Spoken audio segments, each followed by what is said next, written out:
And we are back with Business RadioX Pro Tips. Lee Kantor, Stone Payton here with you.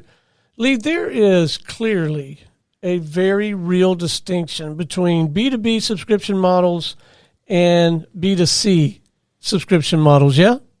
Yeah, absolutely. Those are two different distinct models, and there's two different kind of strategies around them. And a lot of B2B companies I see are just trying to slap on a B2C subscription model strategy into a B2B business, and they're not going to be successful. They're just going to be frustrated. It's not going to work out because the buying decision when it comes to a B2C product, the B2C product usually is less expensive. It doesn't require, a committee to make a decision. People buy B2C subscriptions, cancel them quickly. B2B subscriptions usually are more complex. It requires several people in the company to make the decision, especially more expensive ones. There's a much longer sales cycle.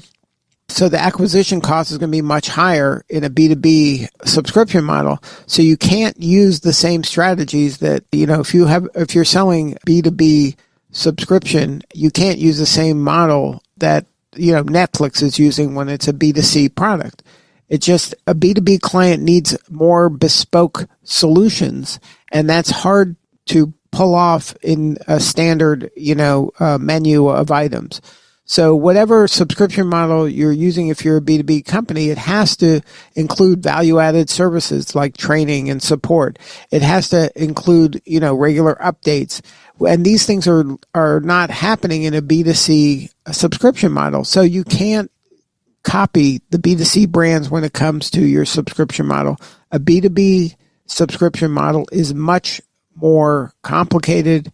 It requires more buy-in. There's a longer sales cycle. All of these things make it more difficult to just kind of cut and paste a B2C strategy on top of your B2B service.